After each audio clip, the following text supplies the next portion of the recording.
துப்புரவு தொழிலாளர்கள் நீண்ட நாள் போராட்டம், அதுக்கப்புறம் நாங்கள் சரி பண்ணிட்டோன்னு சொல்லி ஒரு ட்ராமா ட்ரூப்பை வந்து கூட்டிகிட்டு வந்து எங்களுக்கு திருப்தி அப்படின்னு சொன்னாங்க. திடீர்னு 4 நாளுக்கு முன்னாடி சொன்னாங்க நாங்கள் 3 வேளைக்கு உணவு வழங்க போகிறோம்லாம் சொன்னாங்க. ஆனால் பார்த்திங்கன்னா துப்புரவு தொழிலாளர்கள் அதெல்லாம் எங்களுக்கு தேவையே இல்லை, எங்களுக்கு வந்து தேவையான கோரிக்கைகளை நிறைவேற்றுங்கள்னு சொல்லி தான் பல்வேறு கோரிக்கைகளை முன்வைக்கிறாங்க. நேற்றும் கூட திருப்பி போராட்டத்தில் இறங்கிட்டாங்க.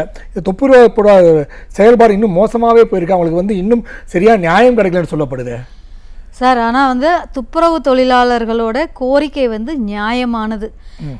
என்ன அப்படின்னு சொன்னால் அவங்க வந்து கஷ்டமான ஒரு பணியை செய்கிறாங்க, அதே மாதிரி அர்ப்பணிப்போடு செய்கிறாங்க. அந்த அர்ப்பணிப்போடு செய்யும் பொழுது அவங்க இந்த நம்மளோட அரசாங்கத்துக்கு தான் அந்த வேலை செய்கிறாங்க.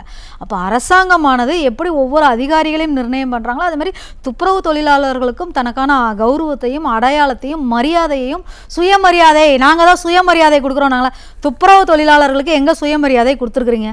அப்போ அவங்க பணியை எங்களுக்கு நியமனம் பண்ணி கொடுங்கன்னு கேட்குறாங்களே, இந்நேரம் நீங்கள் நியமனம் பண்ணி கொடுத்துருக்கணுமா இல்லையா? அப்போ அவர்களையும் ஏமாற்றக்கூடிய அரசாக இந்த அரசாங்கம் இருக்கிறது.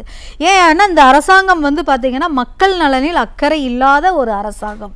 அது எந்த துறையை நம்ம எடுத்துக்கொண்டாலும் அந்த துறையில் இது ஃபெயிலியர் மாடல் அரசு, ஃபெயிலியர் மாடல் அரசு, ஃபெயிலியர் மாடல் அரசு. அதனால் துப்புரவு தொழிலாளர்களுக்கு வந்து உடனடியாக பணி நியமனம் பண்ணணும், அவர்களை வஞ்சிக்கக்கூடாது. கஞ்சியோ கூலோ அவன் வீட்டில் இருக்கிறத குடிச்சிட்டு வந்து வேலை செய்வான். துப்புரவு பணியாளர்கள் வந்து கஞ்சியக்குள்ளே குடிச்சிட்டு வந்து தன்னோட வேலைகளை செய்வாங்க.